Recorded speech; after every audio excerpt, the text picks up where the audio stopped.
Nous allons voir trois petites fonctions assez simples mais très utiles, heure, minute, seconde.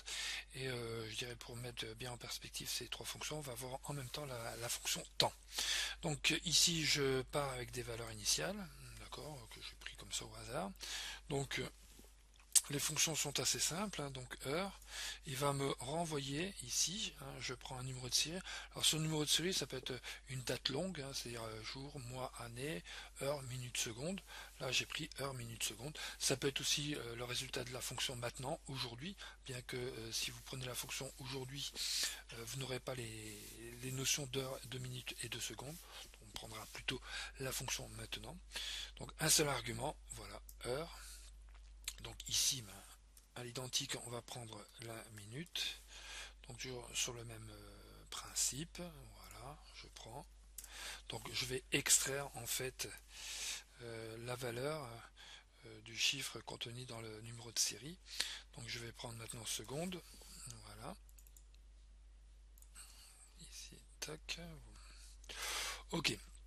Donc pour bien se rendre compte, voilà, ici je remets en standard. Vous voyez, j'ai bien ici un numéro de série avec des décimales qui correspondent à une heure, minute et seconde. Voilà.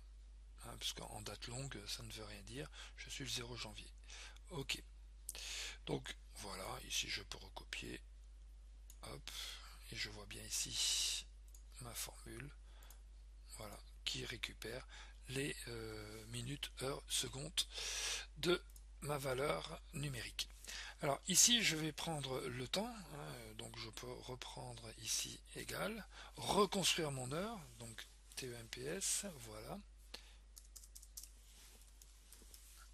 Donc ça me permet de reconstruire donc l'heure, les minutes, les secondes. Voilà, donc là assez simple. Et je reconstruis, voilà, à l'identique mon heure. Alors ici j'ai mis un temps aléatoire parce que c'est vrai que ici on ne voit pas trop l'utilité.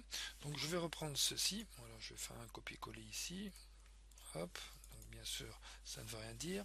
Alors je vais reprendre l'heure, tac tac tac, je vais tout enlever ici, et je vais travailler ici dans la barre de formule, et je vais ajouter pour l'heure une fonction aléatoire, donc aléatoire entre bornes. Donc la borne minimum ici, comme il le dit, sera entre 0 et 23. Donc ici, je prends 0 et je prends ici une valeur variable, c'est-à-dire la valeur comprise dans la référence J16. Donc je ferme la parenthèse. Donc ici, j'ai bien les heures. Bon, je fais un petit copier-coller pour maintenant mettre ceci, point virgule, dans les minutes. Donc ici, je suis bien dans les minutes. Alors, je vais aller chercher les minutes ici, en J7. Et je vais maintenant terminer avec les secondes. Donc voilà, ici. Donc je vais chercher mes secondes ici.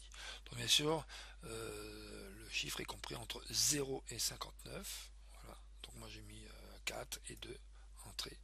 Donc comme c'est une fonction aléatoire entre bornes, je peux actualiser ma feuille F9. Voilà. Donc bien sûr, les secondes ne vont jamais dépasser 2, seront comprises entre 0 et 1, les minutes entre 0 et 4, et ainsi de suite. Donc là, on peut totalement définir une heure aléatoire compris entre des tranches supérieures, enfin maximum et minimum.